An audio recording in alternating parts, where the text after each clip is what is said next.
Good morning sir. Good morning बेटा।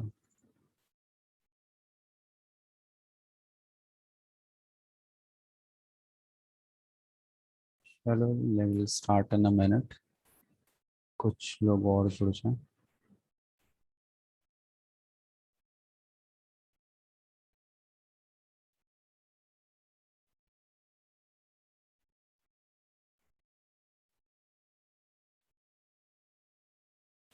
Revise किया है chapter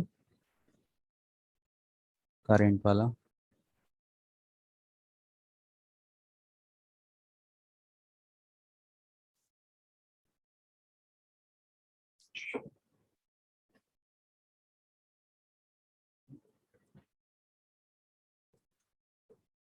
Have you revised the chapter?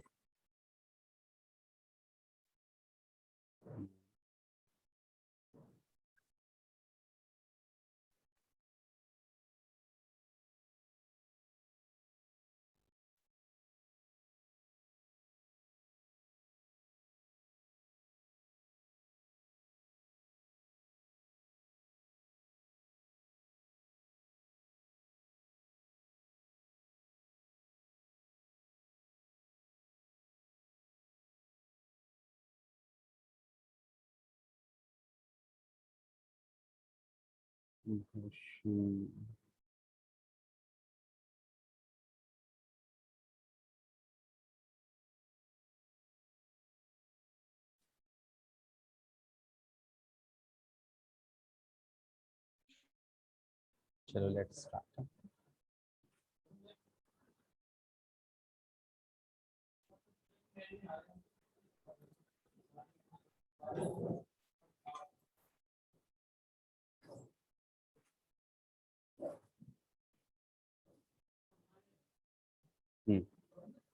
So yesterday we have done a few questions. Now we will proceed further. Next question is on your screen. You can tell the answer. Okay. The electrical conductivity of the metal decreases with temperature because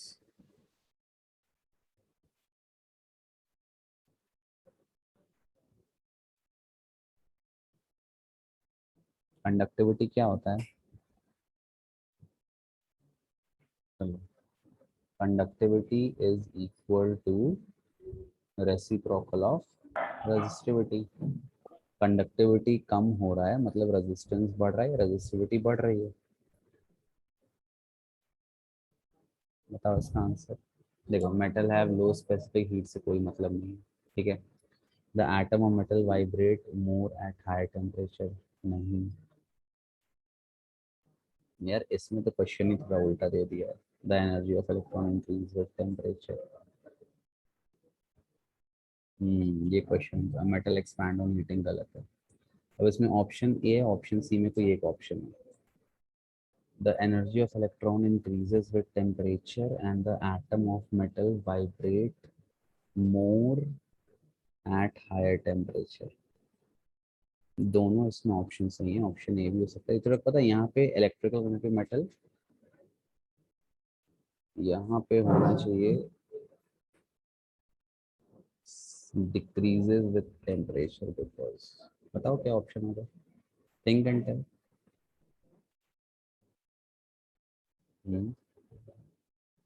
conductivity temperature rise के साथ कम हो जाती है, मतलब resistivity बढ़ जाती है। क्यों? देखो यहाँ पे रेजिस्टिविटी किस पे डिपेंड करती है? ऑप्शन ए प्रशांत। हाँ, रेजिस्टिविटी किस पे डिपेंड करती है? रेजिस्टिविटी डिपेंड करती है रिलैक्सेशन टाइम पे, और रिलैक्सेशन टाइम को इनवर्सली प्रोपोर्शनल है। रिलैक्सेशन टाइम क्या होता है? जैसे ये एक इलेक्ट्रॉन है, ये दूसरा इलेक्ट्रॉन है, तो इनके बीच का जो कोलिजन है उसका टाइम पीरियड। तो जैसे आप टेम्परेचर इंक्रीज करते हो तो आपका जो टाइम है, ये जो टाइम लगता है कोलिजन में, ये क्या हो जाता है? कम हो जाता है। जल्दी जल्दी कोलाइड करेंगे ना, वेलोसिटी बढ़ जाएगी। टाइम कम हो जाएगा तो रेजिस्टिविटी बढ़ जाएगी। रेजिस्टिविटी बढ़ जाएगी तो आपकी कंडक्टिविटी क्या हो जाएगी? कम हो जाएगी। And why it is happening? Because energy of electron increases with temperature. Energy बढ़ गई, वेलोसिटी बढ़ गई, जल्दी जल्दी कोलाइड करेंगे, रिलैक्सेशन टाइम कम हो जाएगा, रेजिस्टिविटी बढ़ जाएगी तो कंडक्टिविटी कम हो जाएगी। क्लियर है? विशाल, प्रांशु, वंदना, आकांक्षा, आयुषी। चलो ठीक है, next. Next question, electric field and current density have relation, क्या ऑप्शन है इसका? फॉर देखो सब फॉर्मूला बेस्ड है एकदम, ये जिसको फॉर्मूला याद है उससे बन जाएगा. Tell me what is the right answer, how are they related? Sir option first. हाँ, किसने दिया सही answer? Option. Sir Akanksha Singh. Okay okay, हाँ ठीक है, गुड आकांक्षा. तो option first is the right answer. क्या फॉर्मूला होता है? The current density is equal to conductivity multiplied by electric field, ये फॉर्मूला होता है. ठीक है, करंट डेंसिटी का. तो यहाँ से आप कह सकते हो J is proportional to electric field, या तो फिर उल्टा कर लो, बात एक ही है. Is it clear? तो Prasoon has given the answer, Akanksha has given the answer. Good. Next question, बहुत सिंपल क्वेश्चन है इस चैप्टर के. हाँ, अब ये मैं नहीं करूंगा, ये आपको करना पड़ेगा. Two bulb of 40 watt and 60 watt are connected to a 220 volt line. The ratio of the resistance will be. अब सुन लो, बल्ब है, उनका पावर दिया है और पोटेंशियल दिया है, आपको रेशियो ऑफ रेजिस्टेंस निकालना है. कौन सा फॉर्मूला आप यूज करोगे? P is equal to V square by R. तो R कितना हो जाएगा? V square by P. अब करो, निकालो रेशियो ऑफ रेजिस्टेंस. पहले बल्ब का पावर P1 मान लो, दूसरे बल्ब का पावर P2 मान लो, पोटेंशियल तो सेम है, V1 V2 आपका 220 आएगा. निकालो रेशियो.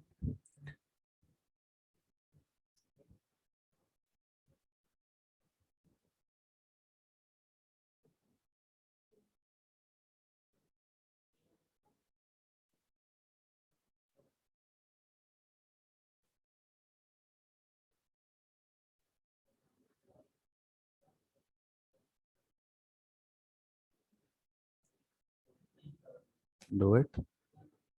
अरे बहुत टाइम लगा रहे हो यार. Ayushi has given the answer A. Ayushi ने ए आंसर बताया. ओके, और कोई? अच्छा, किसी का आंसर कॉपी मत करना, ठीक है? इट इज नॉट दैट वो सही हो और आप गलत. Himanshi has said the answer is B. Okay, और कोई apart from rest of the people?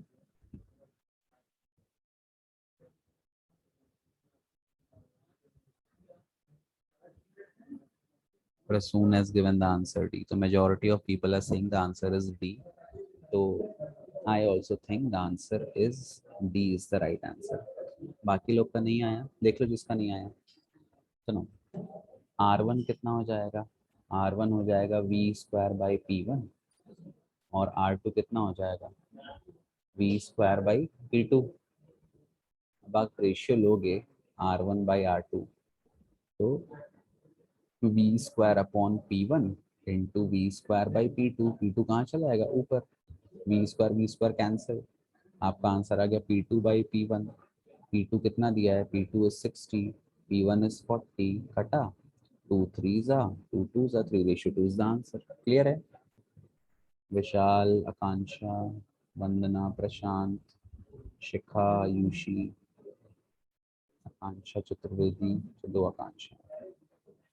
Clear है बेटा? बन जाएगा. आया ना तो बोल दिया करो यार. Yes sir. ऐसे भी तुम लोग के घर में कौन सी सीक्रेट बातें चलती कि माइक एकदम ऑन नहीं करते. चलो next question. Again a very simple question, बस यहाँ पे ध्यान देना.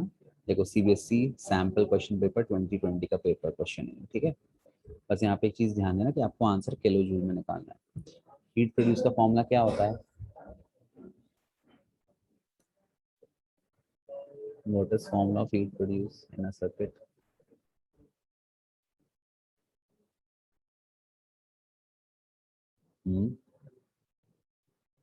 क्या होता है बेटा फॉर्मूला? Sir VIT. हाँ, VIT होता है, बट यहाँ पे देखो, यहाँ पे पावर दिया है, ठीक है? Sir P equals to W/T.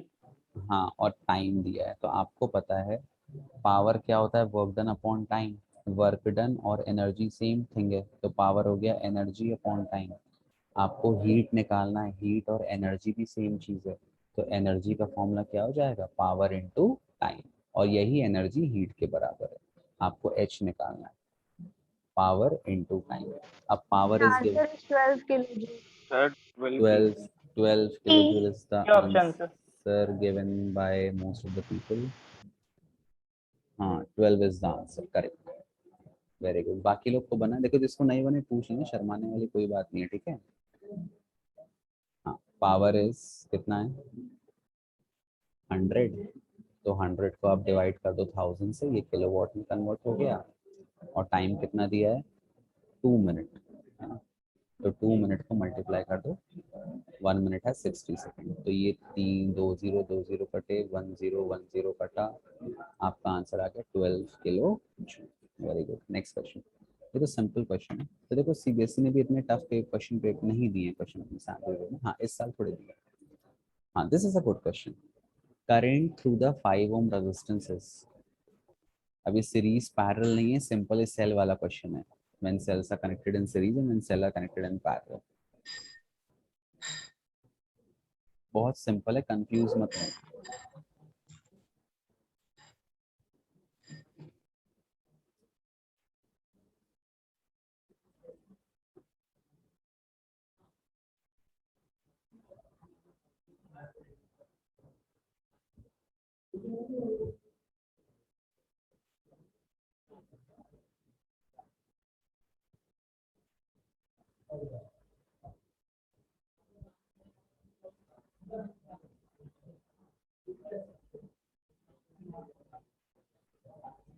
अब देखो आप लोग थोड़ा वो हो गए. देखो यहाँ पे अगर मान लो मेरे पास एक ही सेल है, ठीक, किसी ने आंसर दिया 4 आंसर दिया. 1 minute, let me check the answer.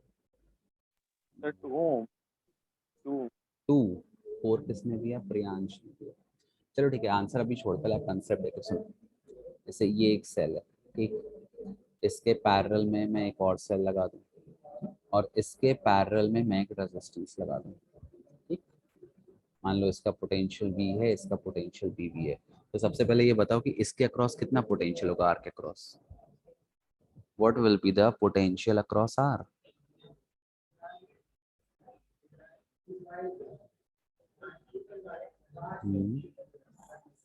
बताओ.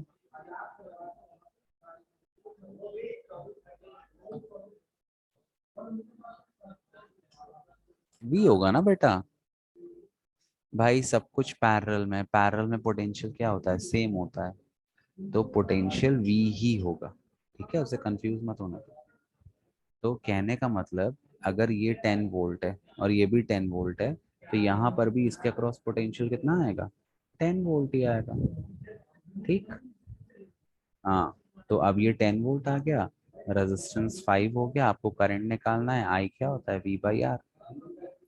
लगा दो.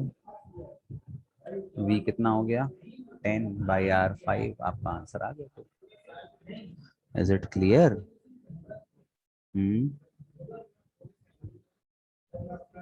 बताओ क्लियर है.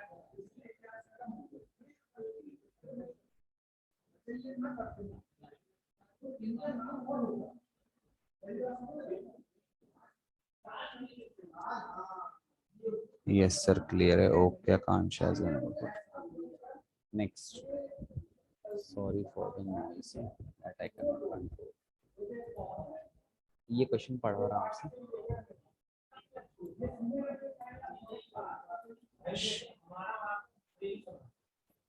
एक मिनट, चल पढ़ो आराम से. A battery of EMF E and has an internal resistance R. A variable resistance R is connected to the terminal of the battery. A current I is drawn from the battery. V is the terminal potential difference. If R alone is gradually reduced to 0, which of the following best describes I and V? I और V के बीच आपको relation बताना है अगर अपन external resistance को 0 करते जाएंगे. Try करो. पहले आप क्या करो, पहले आपको फॉर्मूला पता होना चाहिए, है ना. I और V के बीच आपको रिलेशन बताना है, पहले आपको फॉर्मूला पता होना चाहिए. कौन सा, देखो यहाँ पे 2 फॉर्मूले लगते हैं. एक फॉर्मूला आपका हो गया, the total current given in a circuit is given by EMF divided by external resistance plus internal resistance, ये फॉर्मूला है, ठीक है आपका। सर एक बात समझ नहीं आती, आप और श्रीशा दोनों की टाइम एक ही क्लास पे रखते हो, लाइक कंप्यूटर क्लास अटेंड करें या फिजिक्स। बेटा मैं रिकॉर्डिंग अपलोड कर देता हूँ, तो you can attend the computer class if you want, ठीक है। चलो, हाँ चलो ट्राई करो। सवाल समझ में आ गया सबको? एक बार आराम से पढ़ो, सवाल बस बड़ा है, सवाल बहुत ईजी है, ट्राई करो।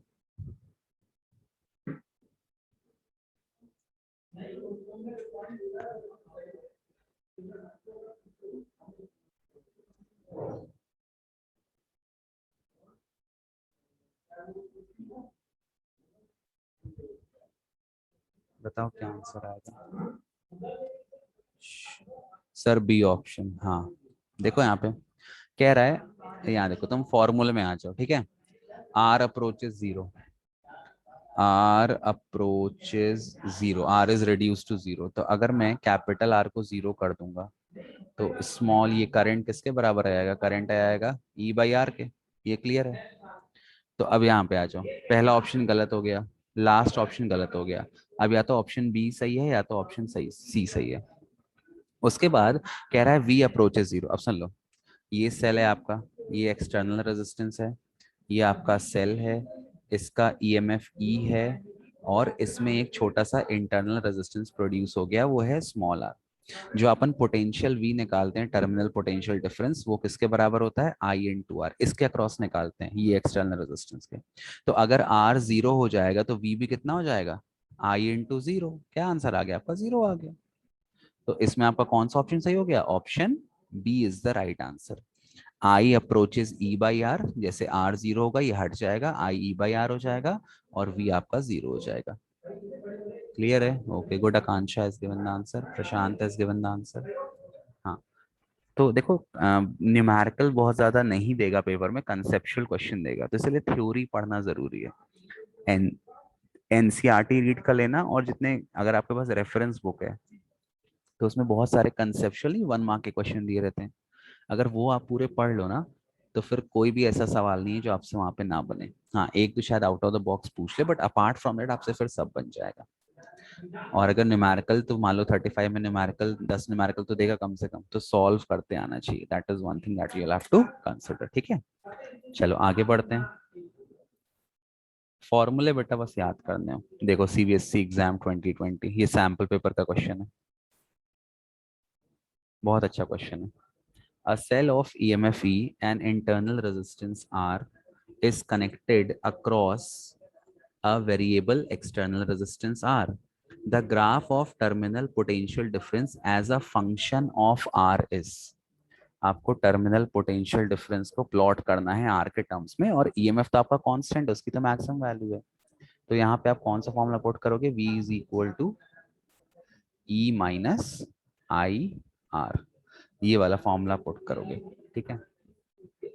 अरे सॉरी वी लिख रहा हूँ, सॉरी यार, ओहो सॉरी सॉरी सॉरी, ये मत पुट करो, पहले आई वाला, किसका आई करो, ये करो, I is equal to E upon sorry R, ये वाला पुट करो, R plus R. Put this formula, ठीक है। अब आई किसके बराबर हो जाएगा? आई आपका बराबर हो जाएगा वी बाई आर के। मुझे वी और आर के बीच एक रिलेशन लाना है, तो ये हो जाएगा E times of R plus R, ठीक। अब वी कितना हो जाएगा? R times of E upon R plus R. मुझे किसके बीच रिलेशन लाना है? वी और आर के बीच। तो देखो और ये किसके, कैसे इसको लिख सकते हो? वी इज इक्वल टू ई, तो आपका कांस्टेंट है, ये आर को नीचे ले आओ डिनोमिनेटर में, तो दोनों को डिवाइड करेगा, दोनों को डिवाइड करेगा तो आर बाई आर क्या हो जाएगा? 1, और ये हो जाएगा small R by capital R. ये आपका रिलेशन डेराइव हो गया। अब सुन लो, एक मिनट, ऑप्शन बी आकांक्षा इसके बाद, ओके चलो गुड। अब सुन लो, आपने रिलेशन डेराइव कर लिया, अब इस फॉर्मूले को याद कर लो, ठीक है। देखो जिसको जितने फॉर्मूले याद रहेंगे उससे वहां पे उतनी जल्दी सॉल्व होगा। Vishal said option B. चला विशाल बताओ कैसे option B, explain it Vishal, Vishal explain करो। सर अगला करूँ बे वाला समझा दीजिए। क्या? अगला कर दूंगा। अगला कर दोगे? अच्छा ठीक है। तो काहे किसी का कॉपी कर रहे हो? क्या यार, चलो कोई बात नहीं विशाल, आई कैन अंडरस्टैंड। हाँ, तो अब सुनो, ये आप फॉर्मूला याद कर लो। अब देखो यहाँ पे ये आर है, आर एक्स के लॉन्ग है। आर की वैल्यू पहले आप जीरो पुट कर दो। क्या पुट कर दो? आर की वैल्यू जीरो। ठीक है, अगर आप आर को जीरो पुट करते हो तो कितना आएगा? देखो यहाँ पे वी आपका आ जाएगा ई upon 1 + r/0। r/0 any number upon zero क्या हो जाता है? इन्फिनिटी। तो v हो जाएगा e अपॉन 1 + ∞। अब 1 + इन्फिनिटी हो जाएगा, एनी नंबर अपॉन इन्फिनिटी क्या हो जाएगा? जीरो। कहने का मतलब जब r जीरो है तो v भी क्या है? जीरो। तो ये वाला ग्राफ गलत हो गया, ये वाला ग्राफ गलत हो गया। या तो ये वाला हो सकता है या तो ये वाला हो सकता है। ठीक है, अब देखो, अब मैं r को बढ़ाते जा रहा हूँ, मतलब मैं आर को बढ़ा रहा हूँ। ठीक है, तो अगर मैं आर को बहुत बड़ा कर दूं, अब फिर से इस फॉर्मूले में आऊं, v = e 1 + r/r। अगर मैं आर को बहुत बड़ा कर दूं, बहुत बड़ा मतलब मैं आर को क्या बना दूं? इन्फिनिटी। तो अगर मैं आर को इनफाइनाइट बना दूं तो आर अपॉन इनफाइनाइट कितना आएगा? जीरो। और 1 + 0 कितना आएगा? 1। तो v किसके बराबर आ जाएगा? e के बराबर। अगर मैं r को इनफाइनाइट कर दूंगा तो 1/∞ 0 और 1 + 0 1। तो v किसके बराबर आ गया? e के। तो अब इसमें कौन सा ग्राफ सही है? ये वाला। यहाँ देखो ये जो ग्राफ है ये ई के ऑलमोस्ट पास चला गया, अपन आर को बढ़ाते जा रहे हैं। तो option B is the right answer. Vishal how, Vishal is saying next. ठीक है, तो देखो ये वाला फॉर्मूला आप याद कर लो, relation between potential and external resistance. लिख लिया करो, कॉपी में रट लो। बता रहा हूँ जिसको जितने फॉर्मूले याद रहेंगे उससे उतनी जल्दी बनेगा। तो I think Akanksha was knowing the formula और समथिंग, तो she has given the answer very quickly. Okay चलो गुड। Next question. अब ये मैं नहीं बताऊंगा, ये करो, बहुत इजी क्वेश्चन है। कह रहा है इन electric circuit shown each cell has an EMF of 2 volt and internal resistance of 1 ohm. The external resistance is of 2 ohm. The value of the current I, कौन सा फॉर्मूला पुट करोगे? I will be equal to E/R, मतलब R+R। अब यहाँ पे अच्छा करो, मैं नहीं बताऊंगा। तीनों सीरीज में है सेल, सीरीज में नेट कितना हो जाएगा ईएमएफ? करो, बताओ आंसर। बहुत इजी क्वेश्चन है।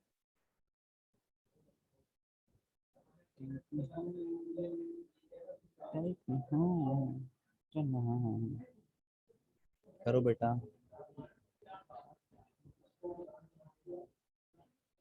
नेट ईएमएफ निकाल लो, नेट रेजिस्टेंस निकाल लो, लगा दो आई का फॉर्मूला, बस। It is the most easiest question है। क्वेश्चन आया भी है बोर्ड में पहले 1-2 बार। Akansha has said 0.4. So let me check the answer.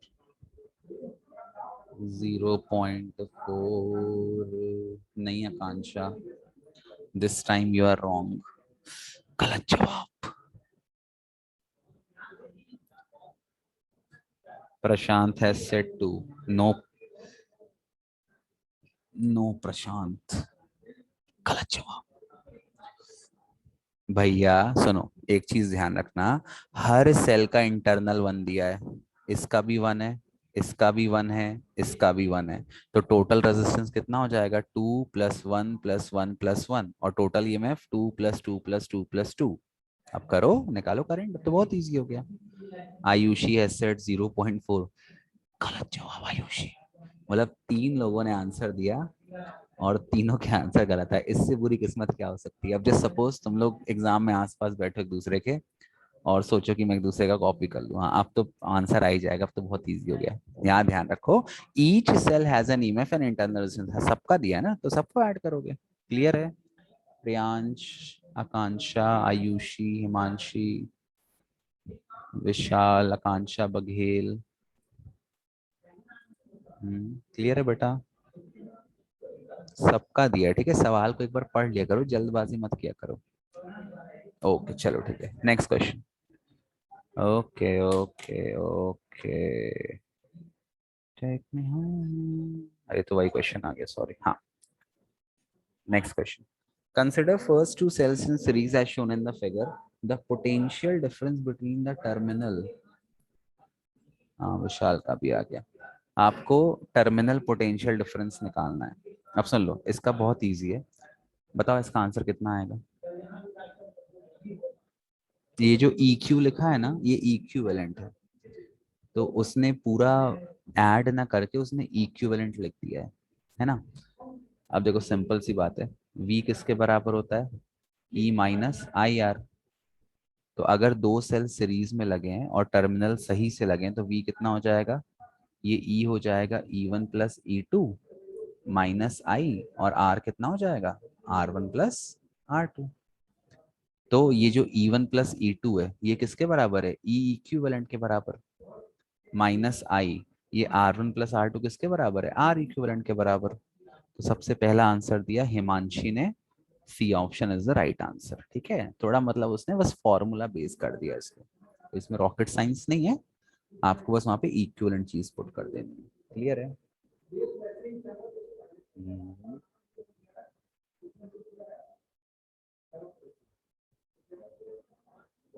Clear है बेटा?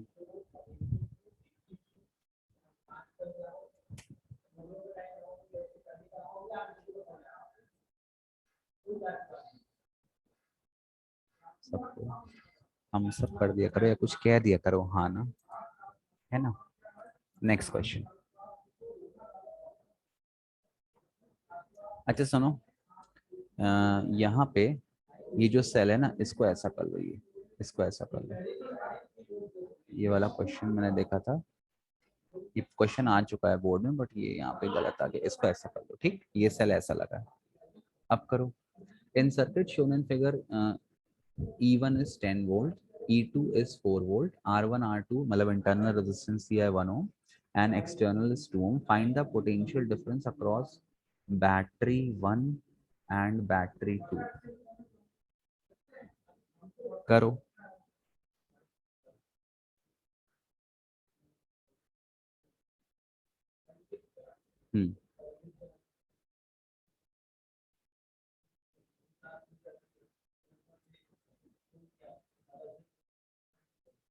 कैसे करोगे, देखो सबसे पहले आप करंट निकालो। क्या होता है करंट का फॉर्मूला, करंट होता है E अपॉन आर, मतलब टोटल रेजिस्टेंस, टोटल कितना हो जाएगा, R plus R1 plus R2।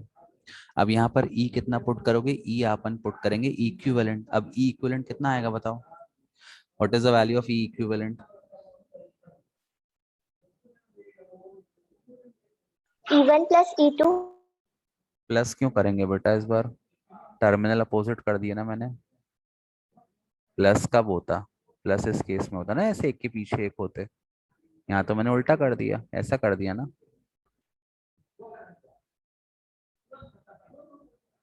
है ना। तो नेट सर ईएमएफ E2 कितना, plus हाँ E1 माइनस E2, हाँ बड़े वाले को लो, E1 माइनस E2। तो E1 माइनस E2 कितना आ जाएगा, 10 माइनस 4 दैट इज 6। तो करंट निकालो पहले, करंट कितना आएगा। प्रशांत सिंह 6, पहले करंट निकाल के बताओ, करंट की वैल्यू कितनी आएगी। ये क्वेश्चन आया है ठीक है बोर्ड में, तो वहां से मैंने कॉपी किया, बट ये पता नहीं इमेज गलत क्यों हो गई। This question has come in board exam. Current कितना आया,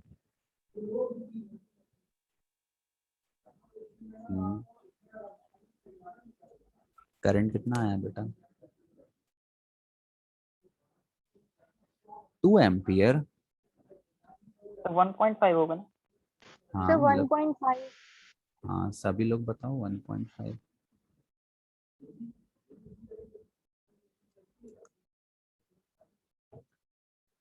हाँ करंट 1.5 आ गया। अब सुनो एक चीज बस ध्यान देना, यहाँ पे सुन लो, यहाँ पे क्या हो रहा है, ये जो सेल है ना, इसका ईएमएफ ज्यादा है, तो जनरली करंट का डायरेक्शन तो इसी तरफ आएगा, ये ऐसा नेट करंट जाएगा।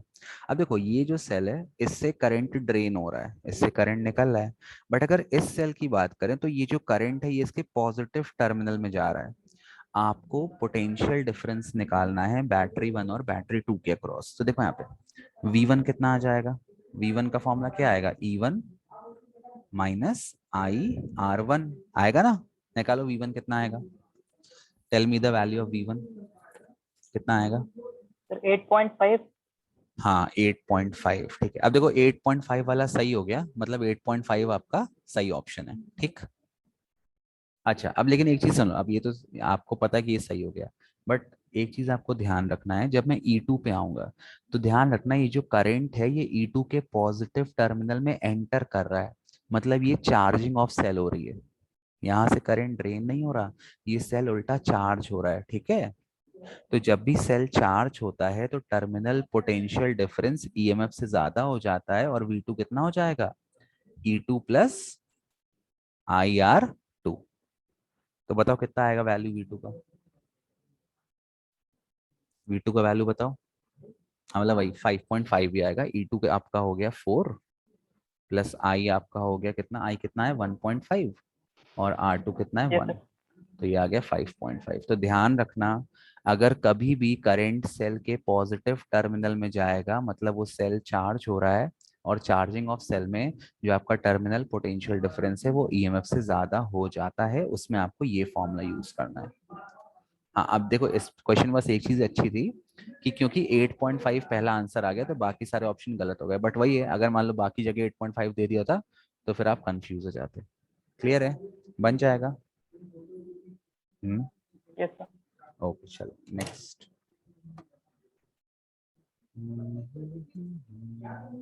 चलो किरचॉफ लॉ। अभी आराम से आप लोग बताओ, सभी लोग बताओ। विशाल बताओ तुम।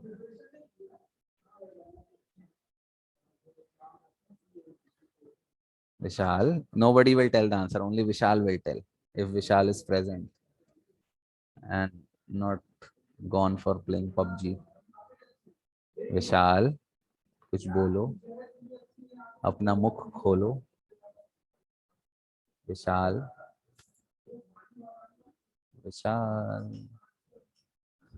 तो थोड़ा सबर करिए, पढ़ते दीजिए। अबर, हाँ तो तुम कुछ बोलो तो एटलीस्ट कि यू आर प्रेजेंट देयर। हाँ गूगल नहीं करना ठीक है, कि गूगल में जाके सवाल डाल दिए, ये चीटिंग नहीं करना, खुद से बताओ। देखो तुम्हारा लक कितना काम करता है, अगर तुमने नहीं पढ़ा और पढ़ा तो अच्छी बात है। Let's see. According to Kirchhoff current law as applied to a junction and network of conductor,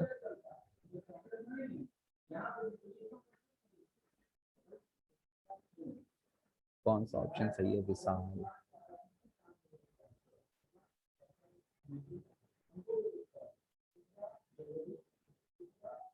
विशाल, अरे भैया पूरा साल थोड़ी लेना है, क्लास ही खत्म हो जाएगी। नहीं नहीं, विशाल ही बताएगा। नहीं बता सर। चलो ठीक है, बाकी लोग बताओ।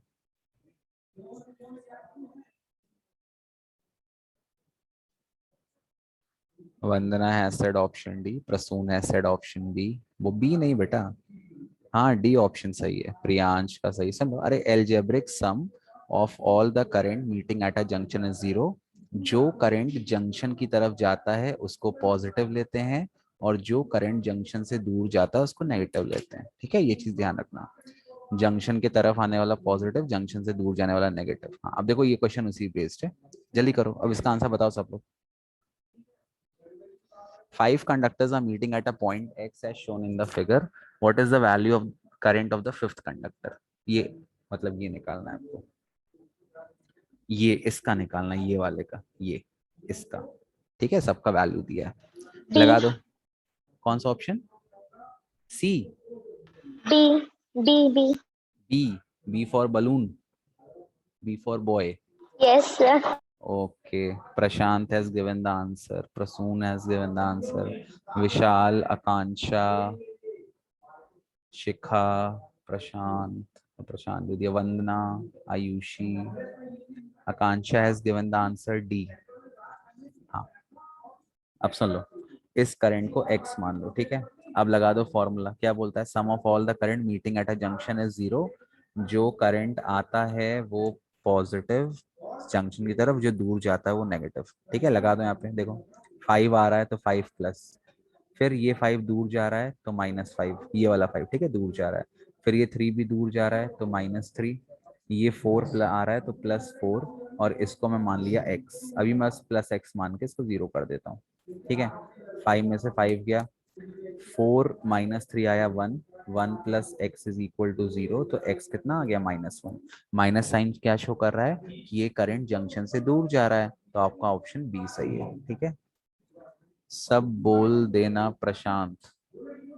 ओके, विशाल, आयुषी सिंह बी, हाँ बी।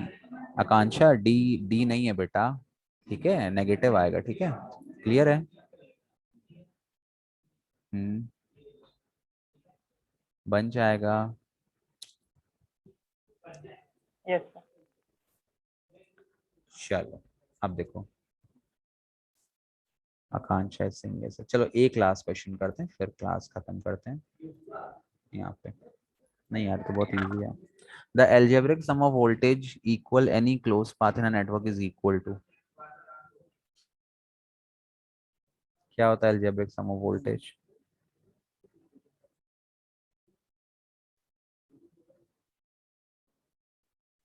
आंसर दिया है प्रशांत ने। आज क्लास सर चलने दीजिए सर। Himanshi has given sir answer 0 0 0 sir 0। 0 okay okay, very good very good. हाँ, algebraic sum of all the current है ना, meeting at will equal to 0। अच्छा, किरचॉफ का जो फर्स्ट लॉ है वो किसका कंजर्वेशन बताता है, कि क्या कंजर्व रहता है? Sir conservation of charge. हाँ वेरी गुड, क्योंकि भाई एल्जेब्रिक सम ऑफ करंट 0 है, मतलब जितना चार्ज एंटर कर रहा है उतना चार्ज बाहर जा रहा है, ठीक है। और किरचॉफ का जो सेकंड लॉ है, ये वोल्टेज लॉ, ये किसका कंजर्वेशन बताता है?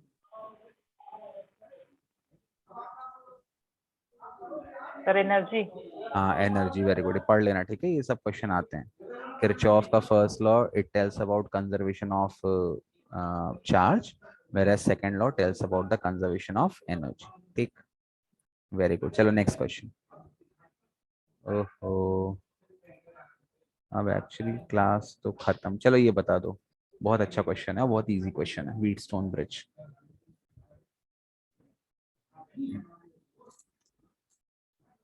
if 2 ampere current is flowing as shown, conservation of energy, हाँ गुड प्रशांत, बताओ बेटा आंसर, बहुत इजी है, लॉलीपॉप क्वेश्चन एकदम।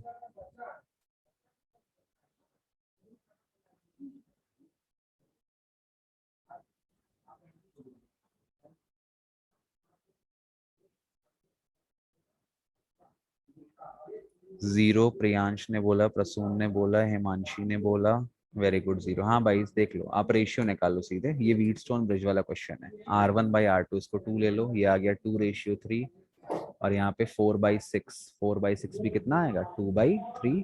तो ये बैलेंस कंडीशन हो गया, दोनों पॉइंट पर पोटेंशियल सेम हो जाएगा, पोटेंशियल सेम है तो उसका डिफरेंस कितना हो जाएगा, 0, ठीक है। एक लास्ट क्वेश्चन कर लो जल्दी से, किरचॉफ लॉ का। चलो, consider the first two cells in series as shown in the figure. The potential difference between the terminal A and C of the combination is, अब सुन लो, किरचॉफ लॉ में क्या बोलता है, potential drop across a given circuit या sum of algebraic sum of potential drop across a given circuit is 0। जब भी आपको क्या निकालना है, terminal potential difference between A and C. हाँ करो, ट्राई करो, कितना आएगा। किरचॉफ लॉ लगाते आता है आप लोग को? ये तो सिंपल है ना एकदम।